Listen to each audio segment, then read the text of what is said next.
আলাইকুম ওয়া রাহমাতুল্লাহি ওয়া বারাকাতুহু। ব্রাদার ইসলাম, আপনাদের সম্নিকটে আজকে আলোচনা করব যে জশ্নে ঈদে মিলাদুন নবী অর্থাৎ 12 রবিউল আউয়ালের দিনে নবীর আগমনের খুশিতে জলসা করা, মাহফিল করা হাদিসের মধ্যে জায়েজ আছে না নাই। কারণ আজ বর্তমান সমাজে কিছু জুল খাওয়াইসরা বংশধর বেরিয়েছে যারা মানুষের মধ্যে ঝামেলা সৃষ্টি করার জন্য উঠে পড়ে লেগে আছে। তা মুসলমান, আমি আপনাদের সম্মুখে আজকে প্রমাণ করব আলহামদুলিল্লাহ, হাদিস খুলে দেখিয়ে দেবো যে মিলাদ আপনার নবীর আগমন দিবসে জলসা করা জায়েজ। আর শুধু জায়েজ নয়, প্রমাণ করব যে সুন্নাতে নবী, সুন্নাতে সাহাবা। আর অডিয়েন্স যারা আছেন তিনাদের কাছে আমার একটা রিকোয়েস্ট যে এই ভিডিওটি বেশি বেশি করে শেয়ার করে ওই সমস্ত ওয়াহাবিদের কান পর্যন্ত পৌঁছে দেবেন যে সমস্ত কাঠমোল্লারা বলে যে মিলাদুন নবীতে জলসা করার কোনো দলিল নাই। তো মুসলমান, আজ আলহামদুলিল্লাহ আপনাদেরকে প্রমাণ করে দেব আর কিতাব খুলে দেখিয়ে দেব।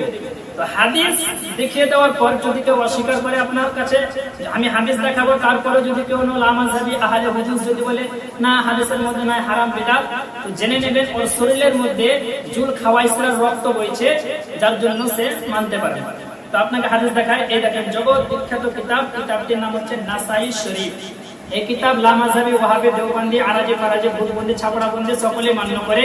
এই নাসাই শরীফ আপনার কেউ কোনো লামাযহাবে পড়ে না তা নয়, সকলে মাদ্রাসাতে পড়ানো হয়। এই সিহাহ তার 6টি কিতাব বলে, বুখারী, মুসলিম, তিরমিজি, আবু দাউদ, নাসাই, ইবনে মাজাহ। তার মধ্যে একটি নাম হলো নাসাই শরীফ।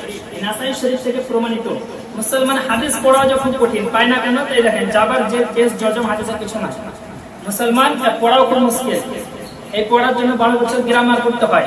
তাই নাসাই শরীফ দেখেন দ্বিতীয় খণ্ড 500, নাসাই শরীফ দ্বিতীয় খণ্ড পৃষ্ঠা নাম্বার 264, নাসাই শরীফ দ্বিতীয় খণ্ড 264 পৃষ্ঠা, আপনার হাদিস নাম্বার হচ্ছে 5441। নাসাই শরীফ দ্বিতীয় খণ্ড 264 পৃষ্ঠা, হাদিস নাম্বার 5441, লাইন নাম্বার হচ্ছে 17, 18, 19, 20। আপনার এখানে হাদিস নবী বলতে আছে আন আবি সাঈদ আল-খুদরি রাদিয়াল্লাহু আনহু قال رسول الله قال معاويه ان رسول الله صلى الله عليه وسلم خرج على حلقه يعني من اصحابه فقال ما اجلسكم قالوا جلسنا ندعو الله ونحمده على ما هدانا لدينه ومن علينا بك قال الله ما اجلسكم الا ذلك قالوا الله ما اجلسنا الا ذلك قال اما اني لم استحلفكم تهمه لكم وانما আতানি জিবরাইল আলাইহিস সালাম ফাআখবিরনি ইন্নাল্লাহা আযজা ওয়া জাল্লা ইউবাহিয়া বিকুমুল মালাইকা। এই হাদিসের মধ্যে লিখিত আছে আপনার আবু সাঈদ খুদরি থেকে বর্ণিত, তিনি বলেন যে হযরত মুআবিয়া রাদিয়াল্লাহু তাআলা আনহু তিনি ইরশাদ করেন ইন্না রাসূলুল্লাহ সাল্লাল্লাহু আলাইহি ওয়াসাল্লাম খারাজা আলা হালকাতিন, একদা দয়ার নবী মায়ের নবী নিজের বাড়ি থেকে বের হয়ে একটা মাহফিলে উপস্থিত হলেন। মাহফিলটা কিসের?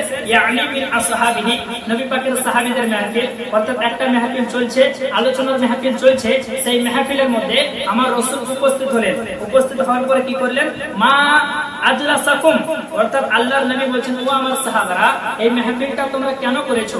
সাহাবায়ে কেরাম একটা মাহফিল করেছেন, সেই মাহফিলে নবী মুস্তাফা আসার পরে বলছেন এই মাহফিলটা কেন করেছো? সাহাবায়ে কেরাম ক্বালু, ফেলে মাজি মারুফ জামা মুযাক্কার গায়বের সে গায়, একাধিক সাহাবী বলছেন ইয়া রাসূলুল্লাহ জালাসনা নাদউল্লাহ ওয়া নাহমাদুহু আলা মা হাদানা লিদীনিহি ওয়া মান্না আলাইনা বিকা। অর্থাৎ সাহাবায়ে কেরাম বললেন ইয়া রাসূলুল্লাহ, আমরা এই মাহফিলটি করেছি দুইটা কারণে। তার মধ্যে একটা কারণ হলো যে আল্লাহ পাক, আমরা আল্লাহর শুকরিয়া আদায় করব। তার মধ্যে একটা কারণ আল্লাহ আমাদেরকে দুইটি বড় বড় জিনিস দিয়েছেন। তার মধ্যে একটা হলো আল্লাহ পাক আমাদেরকে দ্বীনে ইসলামের জন্য হেদায়েত দিয়েছে, আর দ্বিতীয়টা কি মান্না আলাইনা বিকা। সাহাবায়ে কেরাম বলছে ইয়া রাসূলুল্লাহ, আপনাকে পাঠিয়ে আমাদের প্রতি বড় ইহসান করেছে, এই ইহসানের শুকরিয়া আদায় করার জন্য আমরা মাহফিলটি করেছি। তো বোঝা গেল নবীর আগমন দিবসে জলসা করা সাহাবীদের সুন্নাত। তো সাহাবায়ে কেরাম কিসের জন্য করলেন? সাহাবায়ে কেরাম বলছে ইয়া রাসূলুল্লাহ মান্না আলাইনা বিকা, আপনাকে পাঠিয়ে আমাদের প্রতি ইহসান করেছে, এই ইহসানের শুকরিয়া আদায় করার জন্য মাহফিলটা করেছি। এবার আপনারা বলেন তো, নবীকে পাঠিয়ে আল্লাহ কোন দিন ইহসান করেছেন? প্রথম পবিত্র কোরআন শরীফ সূরা আলে ইমরান আয়াত নাম্বার 164, সূরা আলে ইমরান আয়াত নাম্বার 164 এর মধ্যে আল্লাহ পাক বলেন লাকাদ মান্নাল্লাহু আলাল মুমিনিনা ইদ বাআসা ফীহিম রাসূলাম মিন আনফুসিহিম। আল্লাহ পাক নিশ্চয়ই মুমিনদের প্রতি বড় ইহসান করেছে সেই দিন যেদিন তাদের মধ্যে আল্লাহ নবীকে পাঠিয়ে পাঠিয়েছেন। তো নবীকে পাঠিয়ে আল্লাহ মুমিনদের প্রতি বড় ইহসান করেছে, আর ওই ইহসানের শুকরিয়া আদায় করার জন্য ওই নবী পাক সাহাবায়ে কেরাম নবীর আগমনের খুশিতে 12 রবিউল আউয়ালে জালসা করলেন। এবার আল্লাহর নবী দেখলেন, দেখার পরে কি বললেন? হাদিস দেখুন, নাসাই শরীফ দ্বিতীয় খণ্ড 264 পৃষ্ঠা, হাদিস নাম্বার 5441।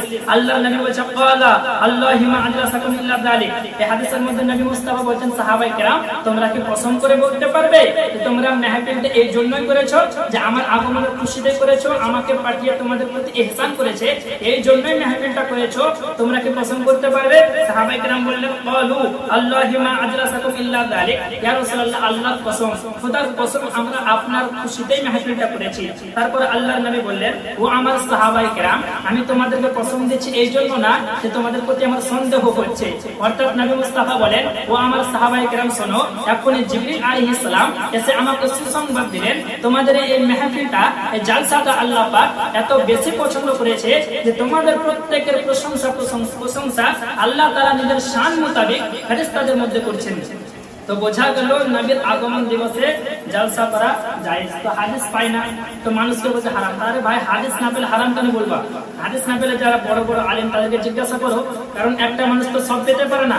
আমি আপনাকে হাদিস শোনাচ্ছি, আমি যে সব জানি তা তো নয়। আমি পড়াশোনা করেছি, হাদিস তাতে বলছি, এখনো পড়ছি আলহামদুলিল্লাহ আপনাদের দোয়াতে।